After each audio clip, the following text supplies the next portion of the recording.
that will reignite the crisis.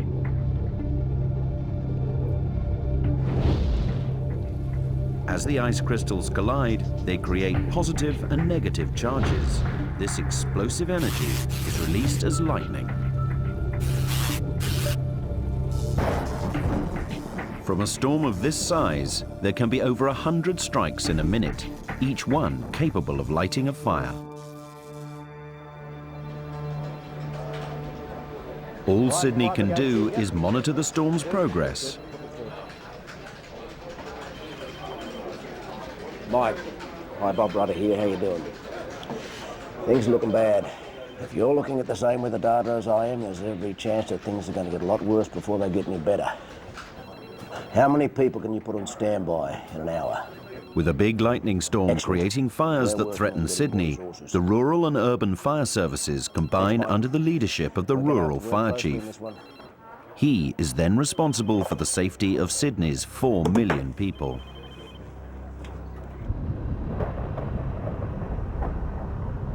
"60 kilometers to the west, the dry storm has reached maturity. The instability within the clouds is now producing hundreds of lightning strikes. The nightmare scenario. Tell me this isn't happening. Get me the incident controller. Standing by to receive you. There are lightning strikes in sectors Alpha, Delta, and Foxtrot.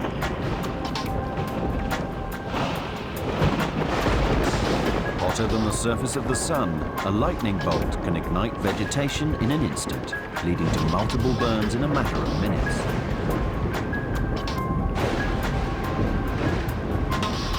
I can count 3 fires, and the wind is spreading them fast. Alert the state off center now. As the amount of lightning intensifies, it becomes too dangerous to fly, and the helicopter will have to retreat back to base. Most regions report everything's okay. It's just here at Glendale, bushfires are picking up. So far, 5 brigades have been dispatched. But that storm front's hitting harder than we imagined. We've got to prepare for the worst. I agree. Let's look at moving resources into here, here, and here. I need to get word out that fires have started at Wollombi and Upper Mangrove, and it's almost certain more are on their way. As the storm moves, lightning continues to start more and more small fires, which the winds multiply into increasingly large blazes. But soon it's no longer just the lightning that is starting new fires. Carried on the winds, burning embers have been known to travel up to 67 kilometers without losing their heat. These now start to rain down on the forest, starting the fire cycle all over again.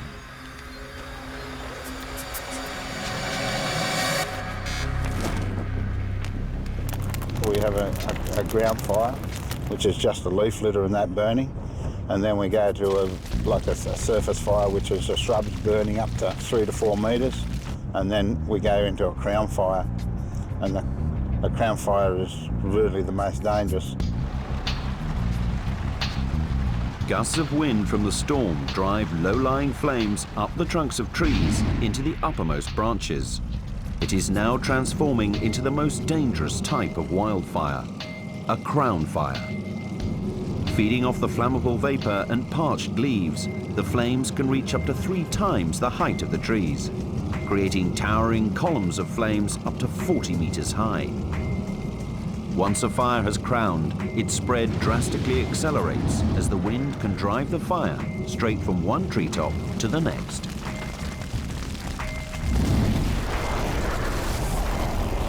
Once the fire is burning over a 30 or 40 metre high wall, so you've got a wall of flame of 40 metres in height, so you can imagine it.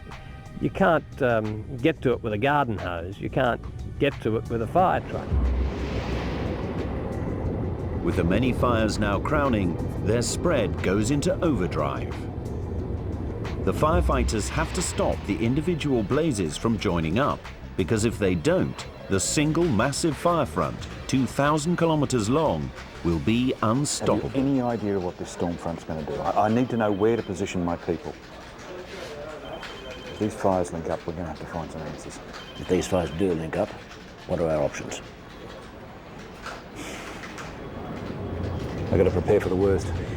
We've got to get personnel in between these fronts. We've got to stop them from joining up.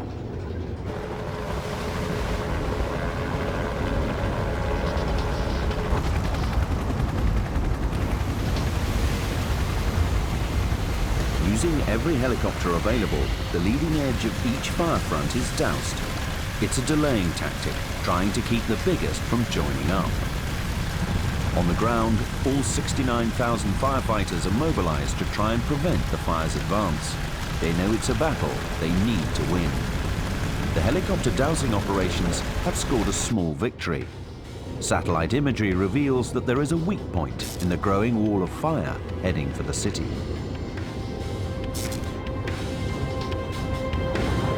Do we have an update? The latest reports from Kurrajong show that the fire front here is less than 2 kilometres across. And we need people in here to contain it before it gets bigger. Who's in the area? Leslie Jennings is the group captain. She can have 4 trucks there within an hour. Sending people into that. Is that our only option? Give the word.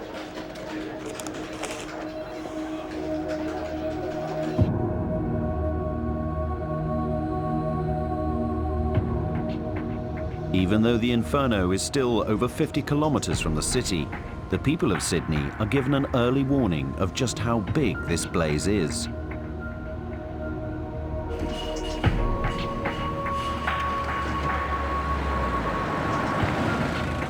Leslie, wait. Ken, I have to go. I have to do this. You're responsible. I know, but I can't have you going out to fight fires without a little extra water. Thanks. Don't lose it. That's the last one we got. I want that back. Come on, boys. Let's go.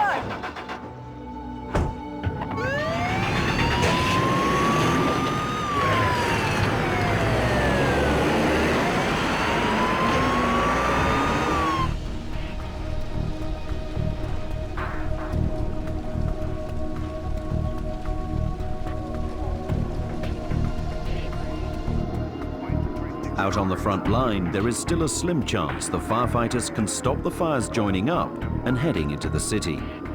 Their only hope is backburning, removing the fuel between the two fires. And for this to be successful, they will have to work with the winds.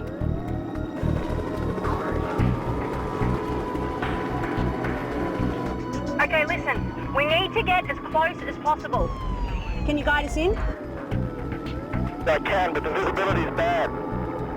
Switching to infrared vision.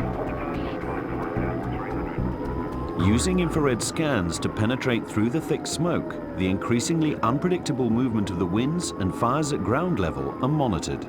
It's an enormous risk.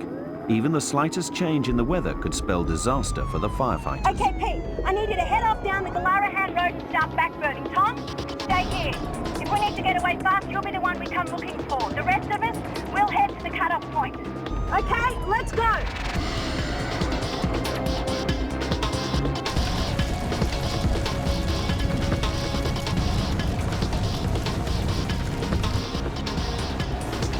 Glendale Base, this is 4582. There's a fire all along Wilberforce Road.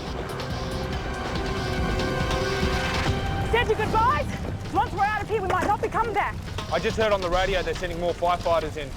They're trying to stop two fires from linking up. They're going to need us.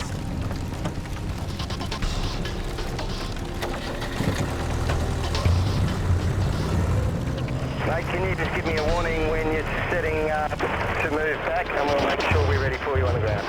Rightio, I'll go up and do another rundown. Copy that, mate.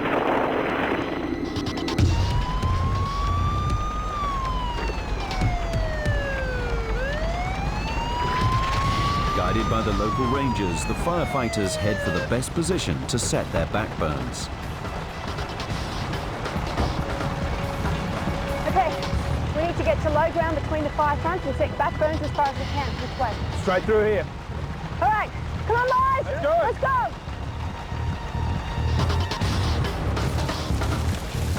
The closer they get to the fire, the better their chance